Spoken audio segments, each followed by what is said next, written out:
Hello and welcome back to my channel. This is Mary of Creating with Mary, and I'm glad you're able to join me today.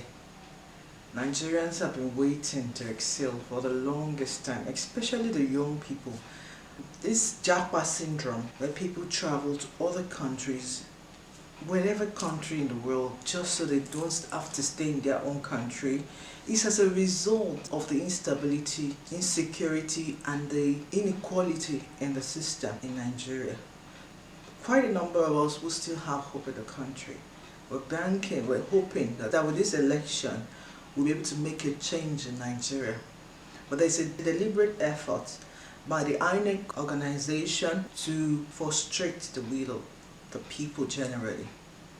And so in my polling unit, I went, like I said, I was ready to vote.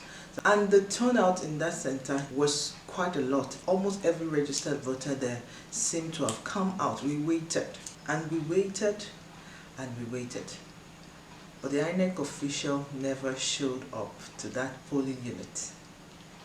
This report coming from various areas within the country is very similar, that no election took place in quite a number of polling units across the Federation.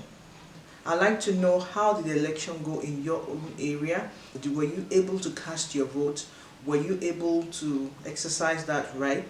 INEC official, did they show up for your unit? Kindly drop in the comment section down below this video. And apart from incidents of no-shows, there has been cases where we've seen videos of ballot papers which does not have the correct number of political parties' logo. Some of the desired party's logo are not indicated, some are missing, and there have been cases of snatching of ballot boxes. There have been cases of shootings in some centers.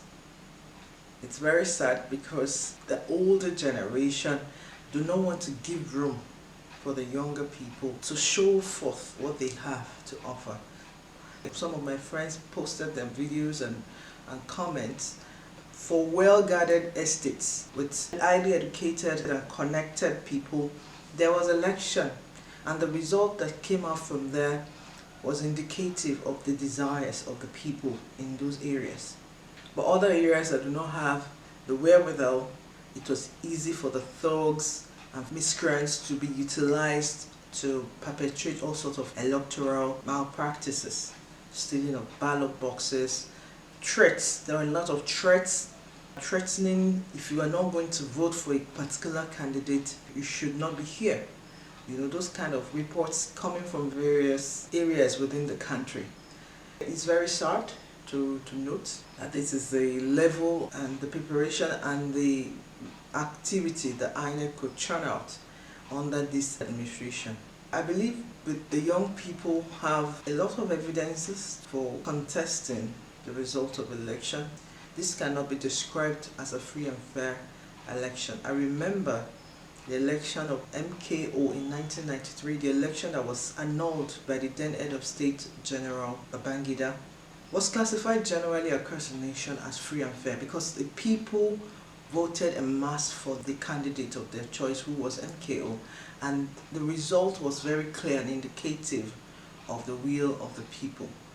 This was something we're hoping to reenact within this geographical space, but there is a certain resolve by the group of people currently in power, who have continuously led the country with poor leadership. I mean, we have nothing to show. For 8 years, the citizens have been groaning in hardship, all forms of hardship, all forms of pain. Also, there are cases of underaged voters in the north, as usual. There are lots of irregularities with this election. There are so many video evidences from people reporting directly from their own units. It's a shame of this current APC administration that even a simple election, they cannot ensure a free and fair election across the nation. But I believe that the will of the people eventually will emerge. But it's very clear.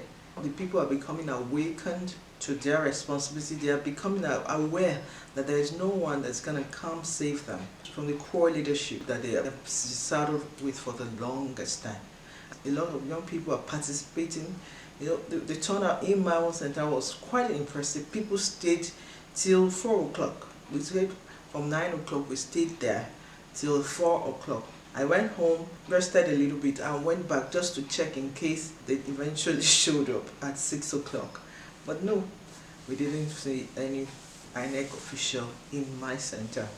It's very clear that many of the results that will be coming will have been tampered with. If there are cases of no-shows, irregularities, ballot snatching, it's interesting to observe that the candidate who didn't share any money seemed to have a large number of votes across the nation, while the other candidates who could not articulate exactly what they have to offer, and they could not show from their past leadership experience that they are capable.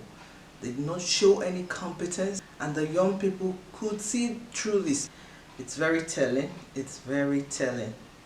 For me as an individual, there's a certain kind of good feeling about this whole occurrence generally.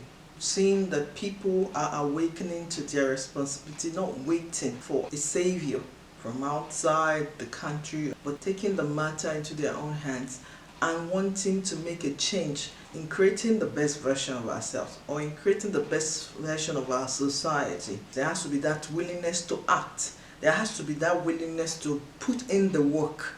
And I see that a lot of work is being put in. People are turning out to vote. They are not sitting back at home praying that somehow their candidates will emerge, but they're coming out to exercise their duty and their right to cast a vote for a candidate of their own choice. And with the technology of phones, we can record videos, we can take photos. It makes for easy reporting of electoral malpractices so that they can be followed up at a later date. It's not yet Uhuru in Nigeria as we speak, but the signs are encouraging. So yes, we are waiting. We are waiting with bated breath. We're waiting to excel.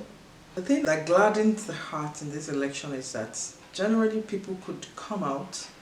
We're not afraid to go out to the polling units, except for Agbero areas where people were openly threatened because they want to win for their candidates. And you can see the kind of leadership that some people are supporting. A leader that encourages thuggery, a leader that encourages vote buying, a leader that encourages corruption.